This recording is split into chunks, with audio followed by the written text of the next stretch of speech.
I'm Alice Loxton and I present documentaries over on History Hit TV. If you're passionate about all things history, sign up to History Hit TV. It's like Netflix but just for history. We've got hours of ad-free documentaries about all aspects of the past. You can get a huge discount from History Hit TV. Make sure you check out the details below and use the code ABSOLUTEHISTORY, all one word, when you sign up. Now, on with the show.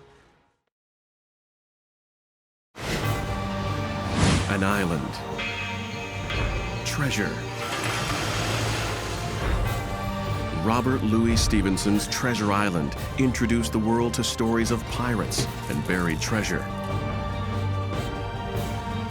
Almost 150 years later, his fantastic tale is as alive as ever. The most equivalent effect to the effect that Treasure Island had on popular culture and writing would be Indiana Jones. Spielberg with Indiana Jones was able to revitalize the B-movie and to tell a story in a gripping way that caught people's imagination. Stevenson is in the same kind of situation. One historian thinks Stevenson's story was inspired by real events. He thinks Stevenson was on the trail of a real treasure, lost 60 years before he published his masterpiece. New research points to a startling possibility that Stevenson may have found the treasure that inspired his story. How could an entire family live like royalty without ever having done a day's work? Where did all this wealth come from? If the story's true, the author of Treasure Island is the greatest treasure hunter of all time.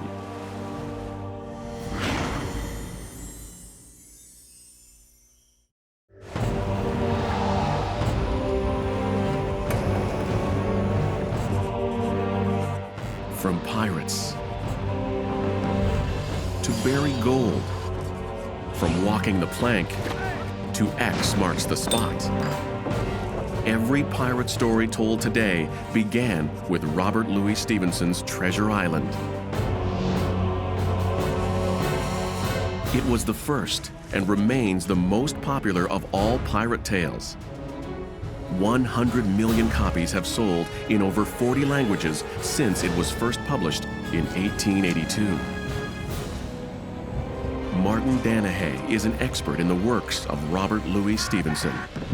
When people think of pirates having parrots on their shoulders and having one leg missing, or they think of the dead man's chest, or they think of yo-ho-ho and a bottle of rum, they're quoting from Treasure Island, but they may not even be aware of it. His books have seeped into popular consciousness and are now part of our vocabulary and part of our way of perceiving the world. And people are influenced by him, often without even realizing it.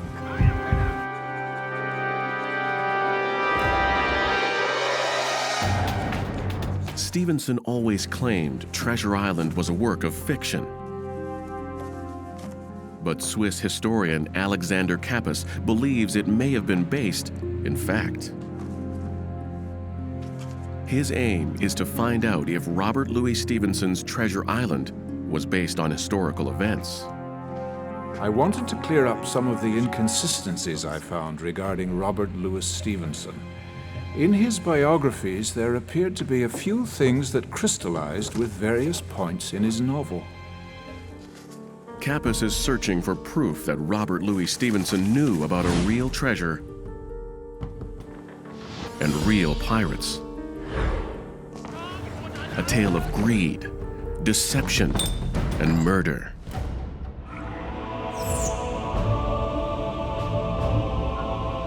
The story begins in Peru. At that time, a Spanish colony. Spain has plundered the riches of the continent and its native Incans, making the capital of Lima among the richest cities in the world. But now, Lima is on the brink of civil war. The people are taking up arms against their Spanish overlords. The Bishop of Lima receives news that the rebel armies are at the gates of the city. The bishop fears the wealth of his church will be stolen. he orders these vast riches, estimated at $60 million today, be transported to the harbor and taken by sea out of Lima. Jack Fitzgerald, historian. The people were in an absolute panic. In anticipation of an invasion that may have come any day, they decided to move all the treasure out of Lima. And all day long, these were being put on horses and wagons and so on, moving out a few miles and stored away in Callao. Up until this point, all the historians are in agreement. Then the facts get foggy. Most accounts say that an English captain named Thompson offers to help the Spanish. His merchant ship, the Mary Dear, is their best hope of getting the treasure out of the city. And the Spanish were obliged to entrust their entire fortune to this Captain Thompson, who seemed to be both a trustworthy and an honest man. Thompson's orders are to use his fast ship to get as far from Lima as possible. Spanish priests will accompany him to keep the treasure safe. Keep it moving. And the objective was to take this and hide it somewhere on Northern Ireland until the rebellion settled down and bring it back and restore it to the church.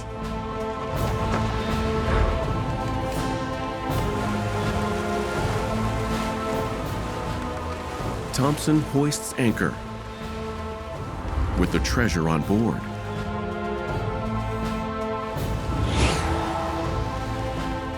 The captain and his first mate, Chappelle, have their own plans for the treasure. Once they were in free waters, the Spanish lieutenant in charge of the escort would give him instructions on where to take the treasure. Looks like it's Cocos Island.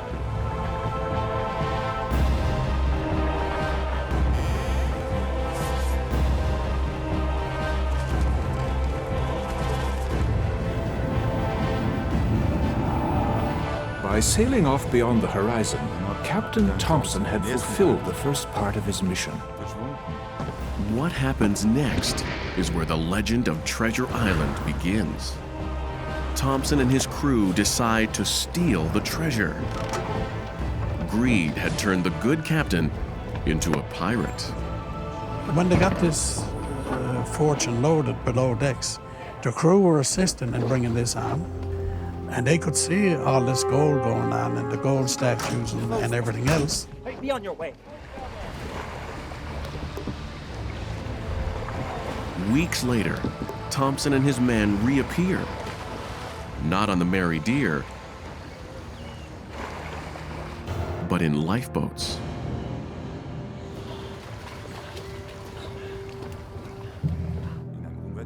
Thompson's story was that they'd been caught in a terrible storm, and the Mary Dear had been sunk and now lay at the bottom of the sea. The treasure of the Church of Lima was lost. The captain and his crew are thrown in jail. The Spanish don't believe a word of Thompson's story.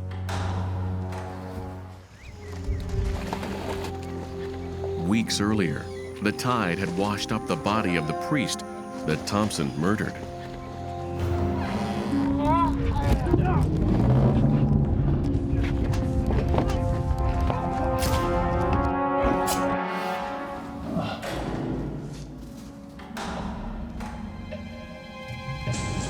The Spanish torture the truth out of Thompson's men.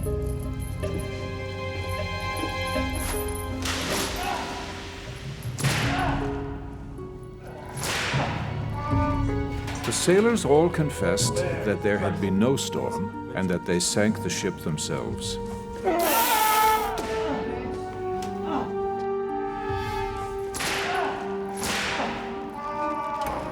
They confess that Thompson ordered the murder of the Spanish guards and then set sail for the open sea.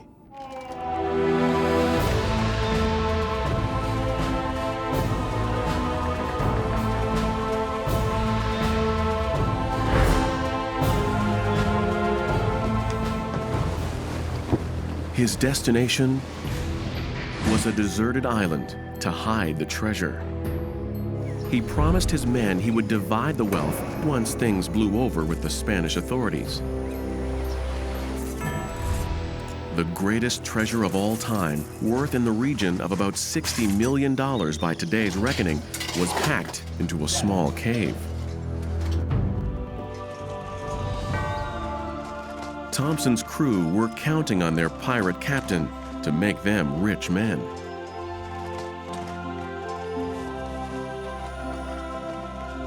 Thompson drew a treasure map and marked the cave entrance so that he could find it when he came back.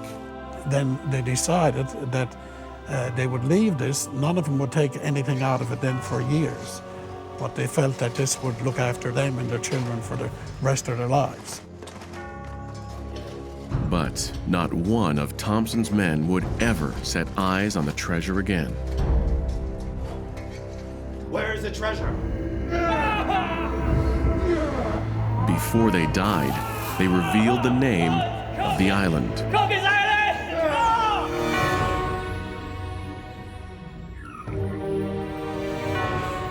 Cocos Island is about 500 kilometers off the coast of Costa Rica. In exchange for their lives, the Spanish ordered Thompson and his first mate Chappell to take them to the island. But Thompson is smarter than his Spanish captors. Thompson was intellectually head and shoulders above the other pirates, and he was a charming fella. And he persuaded the Spanish officers that he could take them and bring them to the treasure on Cocos Island. Because he knew if he remained a prisoner with them, he would certainly die. But if they could get to the island, he had a chance of escaping. Thompson leads them into the jungle. Back, back, back. He and Chappell get their chance.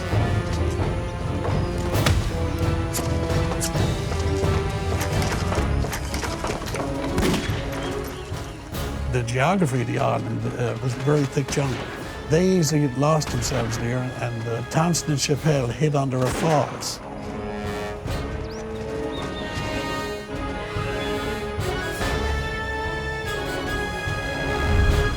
The Spanish search for weeks and weeks. They find neither Thompson nor, more importantly, their gold.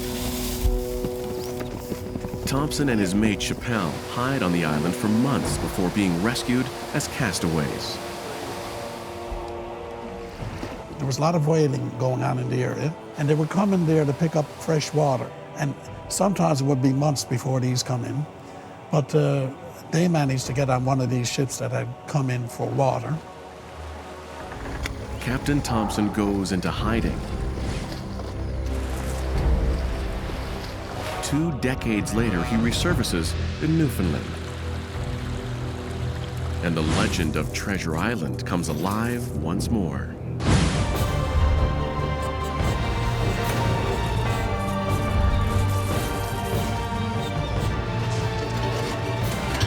In 1820, a pirate named Thompson buries $60 million worth of gold, silver, and jewels on a deserted island. He then disappears.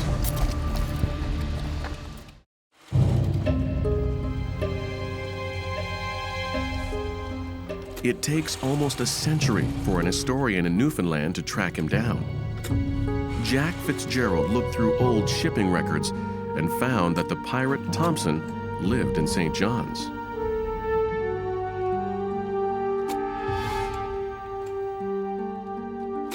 The Lord's registers were very important to me in sorting out the mythology and legends from the truth.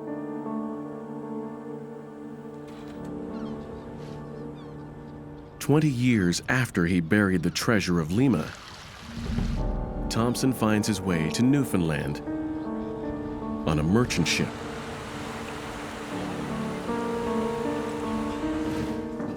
The end of his life is near. A sea captain named John Keating tends to him on his deathbed. When it became clear that he was going to die, He called Keating to his bedside.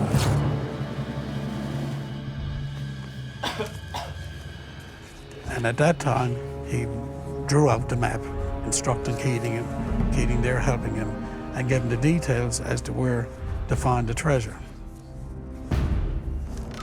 Thompson hands down the exact location of the treasure of the Church of Lima. Now it's up to John Keating to find it. Keating hires a ship and sets sail for Cocos Island. The only man on his crew who knows his true mission is a fellow captain named William Bogue, who he's entrusted to help him find the treasure. After they arrived in Cocos Island, Captain Keating and Captain Bogue went ashore first to scout the island.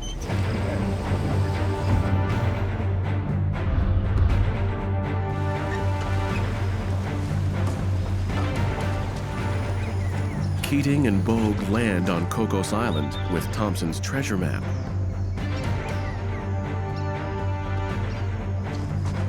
It leads them straight to the cave.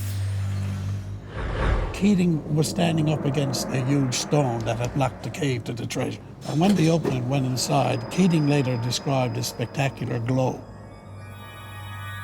According to one story, Keating returns from the jungle alone.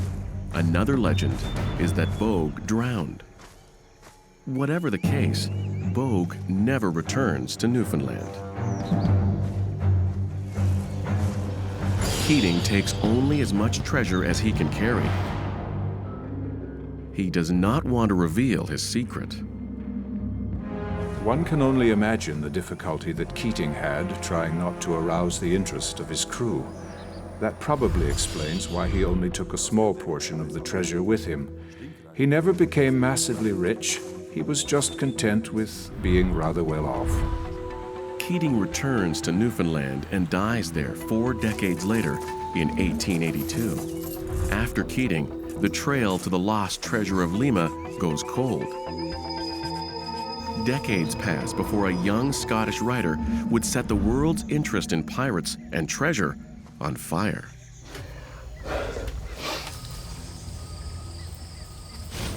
In 1882, Robert Louis Stevenson writes a fictional tale of pirates and buried treasure. To this day, every pirate story and movie is based on the characters and images of Treasure Island.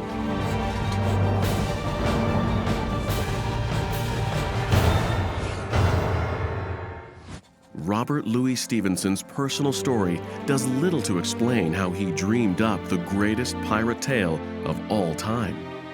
Born in 1850, Stevenson is the son of a long line of engineers.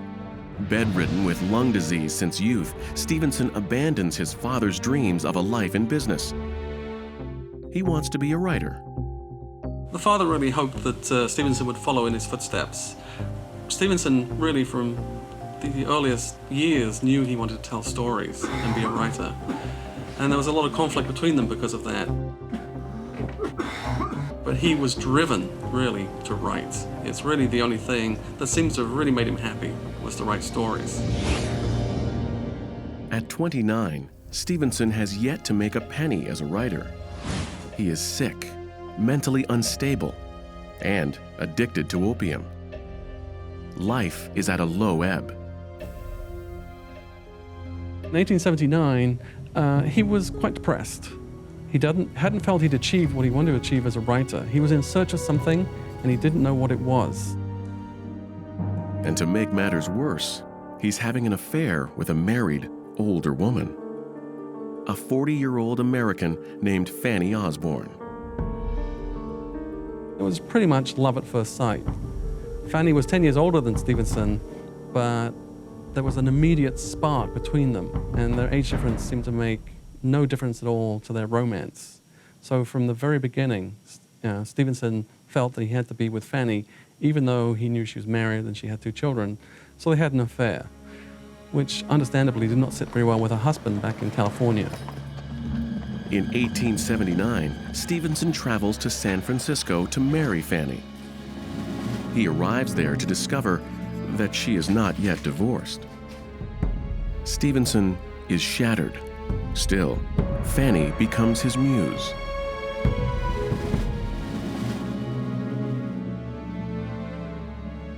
She's a controversial figure. I like to use the analogy of John Lennon and Yoko Ono.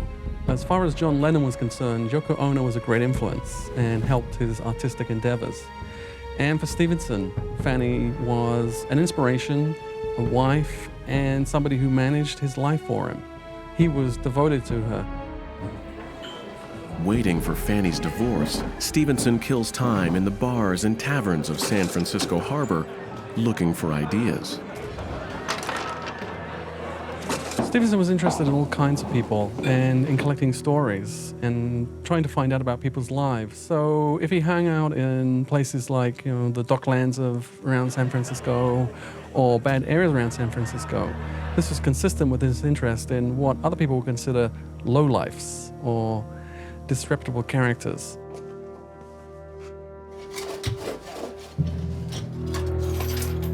Alexander Kappas thinks that while Stevenson was in San Francisco, he stumbled upon the material that inspired him to write a pirate story.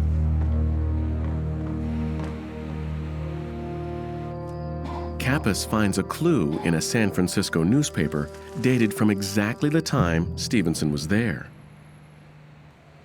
I was going through the San Francisco Chronicle, the edition from October 31st, 1879.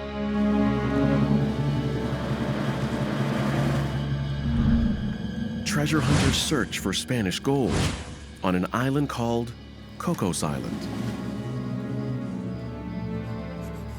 It's unthinkable that such a news item wouldn't have interested Stevenson. Kappas thinks he has stumbled upon the clue that sparked the greatest treasure story of all time. A pirate captain. Buried gold. A desert island. True events that Robert Louis Stevenson may have heard about before writing Treasure Island. It's not impossible to rule out that he could have read something in San Francisco that found its way into Treasure Island. If Stevenson did hang around the docks and taverns, he could have heard other sailors repeating the legend of Captain Thompson and the treasure that remained hidden in a cave on a deserted island. Kappas thinks this is the story that inspired Robert Louis Stevenson to write Treasure Island.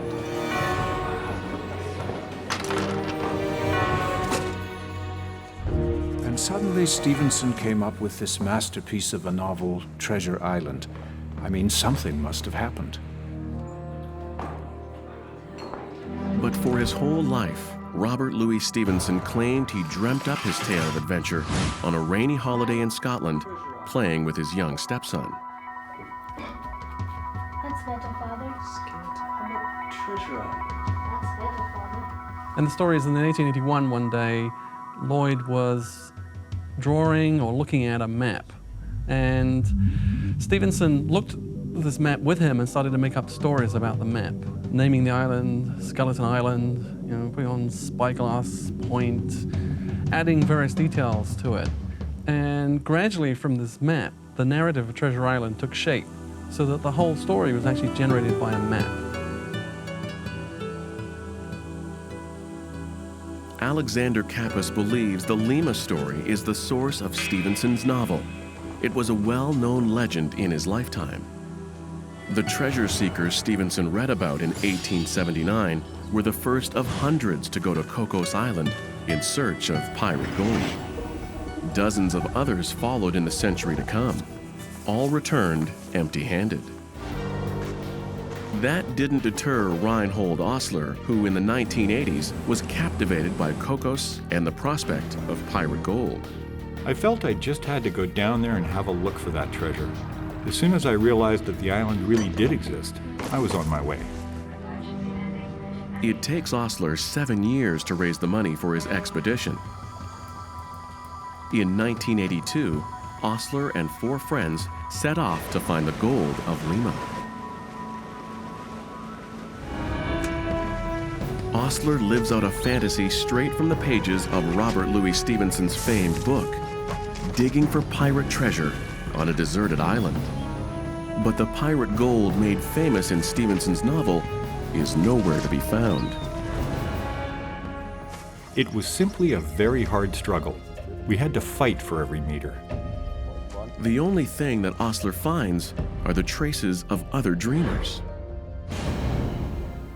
Cocos Island has been ravaged by treasure hunters over many decades.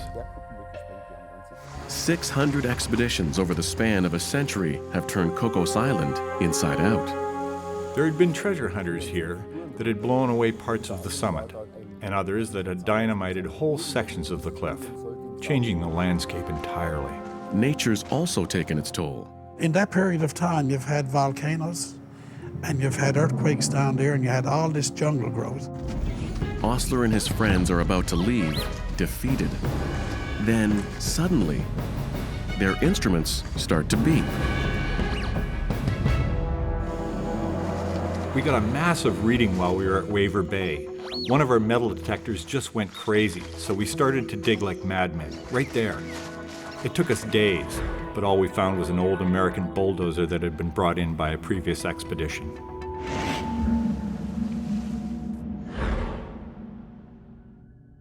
Osler's team finds nothing on Cocos Island. The only person who claims to have discovered treasure on Cocos Island is Newfoundlander John Keating in 1840. He says he was led straight to the gold by a deathbed map drawn by pirate Captain Thompson. Jack Fitzgerald thinks the treasure map was the key to Keating's success. The map that was given to Keating was dead on. This was a very accurate map. But Alexander Kappas thinks Keating did not find the treasure of Lima on Cocos Island. He believes the Keating story is just another legend. The strange thing about Cocos Island is the number of expeditions that in the best part of 200 years had come up with exactly the same result. Absolutely nothing.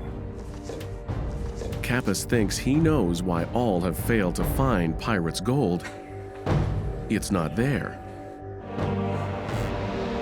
Now Kappas is hot on the trail of the real Treasure Island.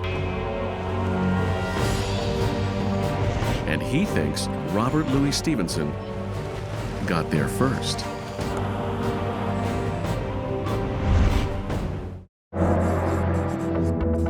In 1881, Robert Louis Stevenson publishes Treasure Island as a series of children's stories. The poor, sick writer is suddenly a star. Treasure Island was immediately a success. And what's interesting was it was a success among adults. There were stories that the Prime Minister started reading it, couldn't put it down. Various people found it an incredibly gripping narrative.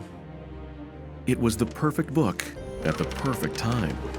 His name became a household name at that point. It is a great narrative, but it also raises a lot of issues and appealed to Victorians in particular for a number of different reasons.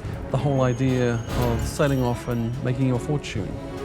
This was the time of Britain's imperial expansion across the globe, and the whole story of sailing off to a distant land and coming back wealthy was part of the appeal of heading out anywhere in the empire at this point.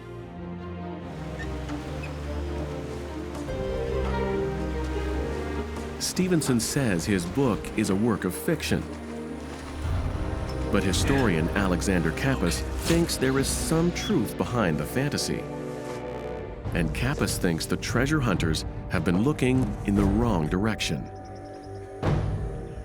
When you begin to ask yourself whether we're dealing with the right island at all, then the first thing you have to consider is, where could Captain Thompson have tried to get to as speedily as possible while fleeing from the Spanish? And I'd say it would be somewhere that the winds and the tides would help him to get to the quickest. Kappas decides to seek help in his quest. I decided to look for nautical evidence of Thompson's possible escape routes. His search leads him to Oslo, Norway, to the archives of the legendary adventurer Thor Heyerdahl. The son of Thor Heyerdahl is himself an oceanographer. In 1947, Heyerdahl crossed the Pacific on a raft to prove his theory that the Polynesians had done exactly the same thing thousands of years previously. For Kappas, Heyerdahl's Odyssey is a clue that might lead to buried treasure.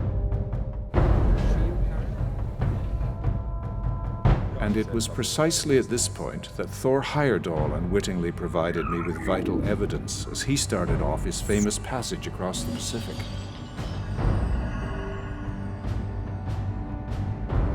Because by complete coincidence, Heyerdahl sailed from the very same harbor as Captain Thompson had over a century before, the harbor of Lima. He discovers that from Lima, the tides carried Heyerdahl's raft swiftly to the south, thousands of kilometers into the middle of the South Pacific. If you can make that very long trip with a raft, just drifting passively with the wind and the current, of course, you can do the same even more comfortably with a boat. If I were a pirate, that's exactly what I would have done.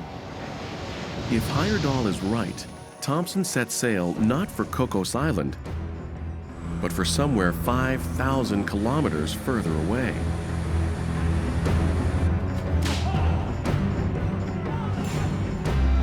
And yet, every single one of Thompson's crew confessed to the treasure being hidden on Cocos Island. Alexander Kappas thinks they must have been talking about another Cocos Island, somewhere in the South Pacific. And he thinks Robert Louis Stevenson might have figured this out too. In the 1880s, Stevenson became obsessed with the South Pacific. He and Fanny between them decided to head further west. So she went out to San Francisco and she found a boat called the Casco and told them there was a boat available for rent and they could rent it and they could travel basically to the South Seas, and he immediately leapt at the chance. Alexander Kappas believes pirate gold may have led Stevenson to the South Pacific. Perhaps while still in San Francisco, he had the idea that there might be a second island, a different treasure island.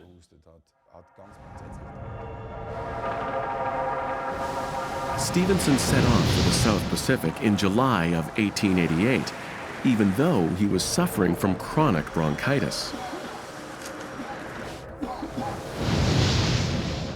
It's a very long way. When your voyage starts in San Francisco, you don't see anything but water for thousands of kilometers. Stevenson was coughing up blood at the time, and he suffered terribly.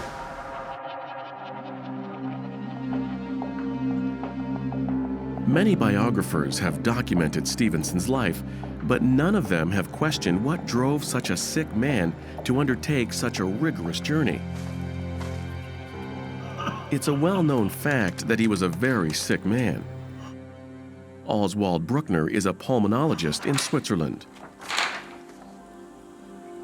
Robert Louis Stevenson suffered from tuberculosis. The truth of it is that back then, with a disease like that, you only had a 50% chance of survival. Stevenson has been fighting the disease his whole life. He spent whole winters in the Swiss Alps, taking in the cool, dry mountain air. Then suddenly, Stevenson chose a hot and humid climate.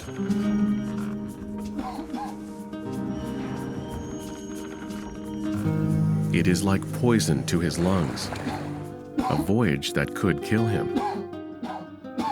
And it almost does. Stevenson travels the ocean for 2 years before reaching Samoa in November 1890.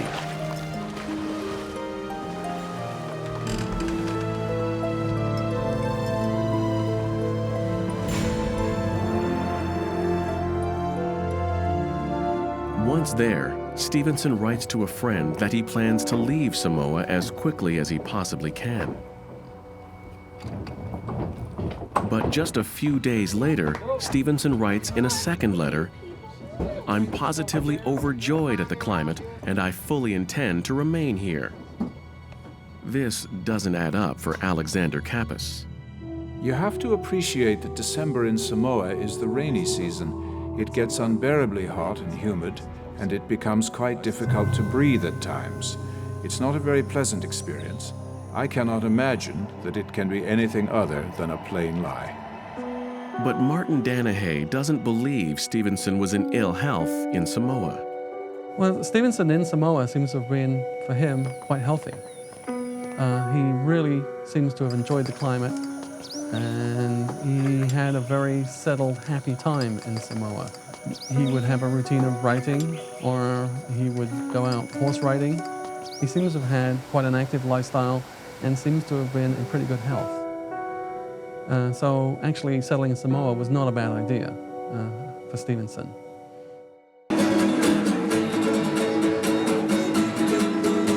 Arriving at Samoa Airport, Alex Kappas is hot on Stevenson's trail.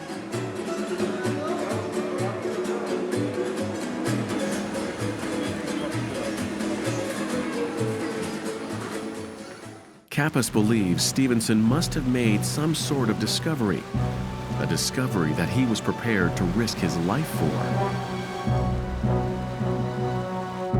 He researches in the Samoan archives, examining long-forgotten accounts of the history of the islands. And he makes a shocking discovery.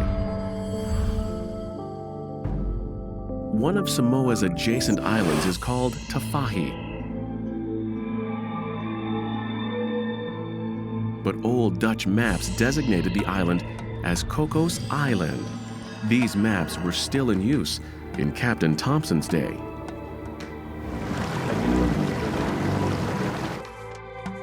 Suddenly, everything becomes clear to Kappas.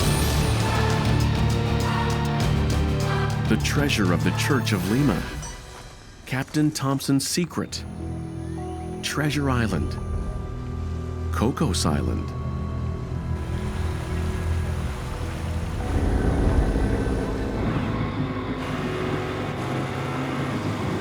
Kappas believes Robert Louis Stevenson heard the name Cocos and remembered the legend of Captain Thompson and Keating. Even today, Tafahi is only accessible by fishing boat. It is unlikely that the Spanish knew about this other, far-away Cocos Island. Alexander Kappas now seeks proof that Stevenson went to Tafahi in search of pirate treasure. The first thing I wanted to do when I got to Tafahi was to find out if there was any evidence at all that Stevenson had actually been on the island. I'd realized that there was no way of getting on and off the island without somebody noticing. If he'd been there, someone must have seen him. Kappas now has a startling new theory, that the world's greatest treasure writer turned treasure hunter.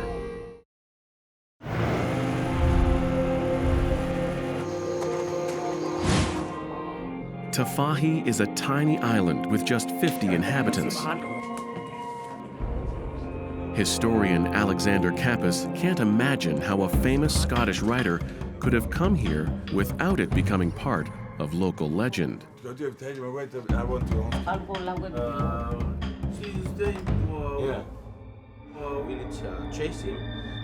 At first, the locals can't help Kappas with his questions about Stevenson, pirates, or treasure.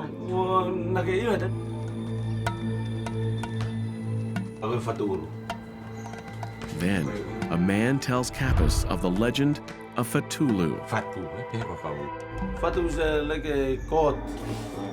His name Tavi can speak it, chase where the gods go. According to the legend, a strange god named Fatulu first came ashore over 100 years ago. Was he a white man? The story is that this particular fish god used to get the village priest to bring him a roasted pig whenever he was hungry. Now that's very strange behavior for a fish god. I'd say that he had more human traits. Fatulu first appeared on Tafahi exactly when Stevenson had arrived on nearby Samoa.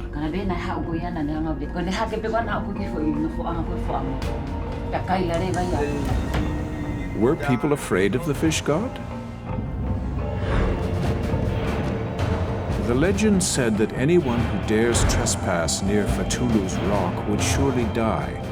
If Stevenson is Fatulu, how had he managed to drive such fear into the locals?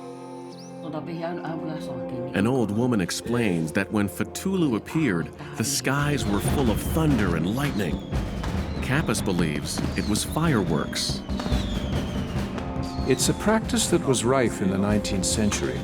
The European missionaries used to arrive on the Polynesian islands using all sorts of technological tricks to impress the natives, while they themselves assumed a godlike power over the inhabitants. If one speculated that the fish god Cthulhu were no one other than Stevenson himself, it would explain why Stevenson made a detour to New Zealand to stock up on fireworks.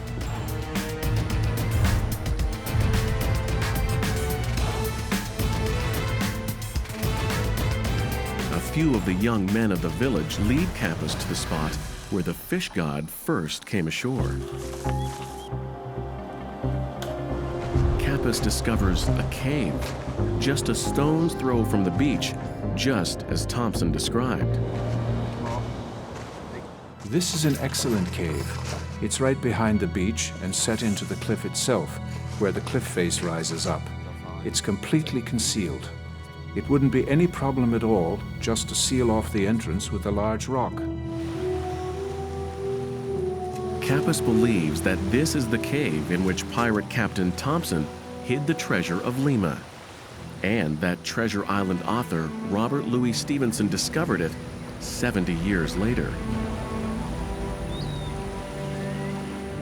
Kappas has formed a startling new theory. For historian Jack Fitzgerald, it's too incredible to be believed. There's something like 13 Cocos Islands around the world, but any of those claims I think are just wild claims, and there's all kinds of theories. But I would have an open mind on whether his story might be is something that I think warrants investigation.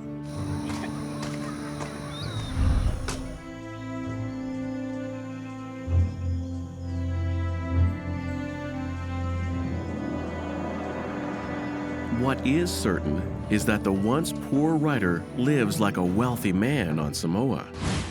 He orders construction of an English mansion in the heart of the jungle and sends for his entire family to join him there.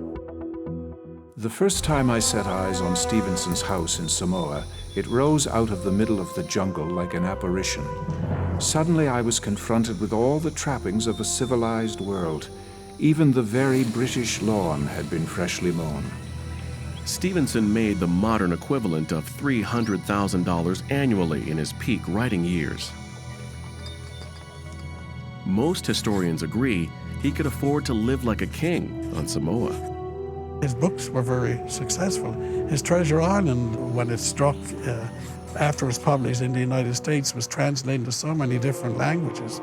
And he talks in his diary about the checks that were coming in. He accumulated a lot of wealth from his writings and books.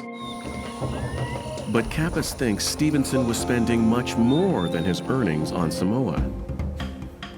Timber from California, bricks from New Zealand. Stevenson imports luxury products by the wagon load.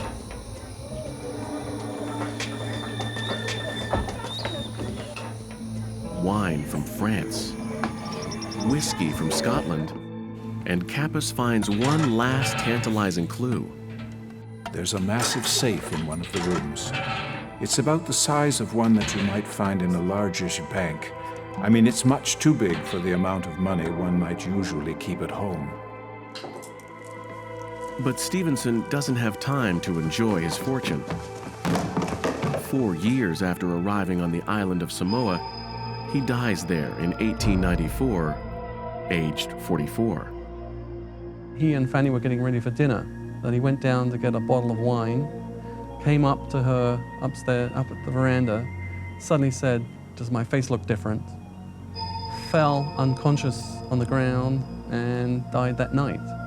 And he died from a cerebral hemorrhage. So it wasn't his lungs that killed him. After several near-death experiences, thanks to his lungs throughout his life, it was actually his brain that killed him in the end. His wife Fanny carries out his last wishes, that he be buried on the island, not in his native Scotland. Alexander Kappas is certain that he has solved the mystery and found the true inspiration for Stevenson's Treasure Island. His theory that Stevenson was inspired by the lost treasure of Lima and even discovered it is explosive. Most Stevenson scholars are astonished. I'm not sure that Stevenson was aware of any particular treasure trove. He was a great collector of stories, and he may well have heard this story, but he's never given any indication that this particular story was important for his story of Treasure Island. I read Robert Louis Stevenson's papers, but as the story developed, I think he drew upon this story of Treasure Island and the lost treasure of Lima, and he also drew upon the writings of other pirate writers, Defoe, Washington Irving, and so on, for his characters. But at no time was there any suggestion in any of his writings that he'd ever even been to Cocos Island.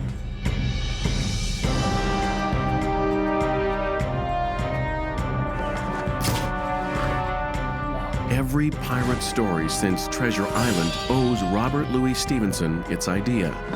One-legged pirates, deserted islands, buried treasure. It's all Stevenson. Stevenson has shaped the way we perceive various things. He's contributed images and words to the language that people quote without even realizing it. Kappas has woven a good pirate tale, worthy of the story that inspired it. The legend that Treasure Island unleashed still burns bright today.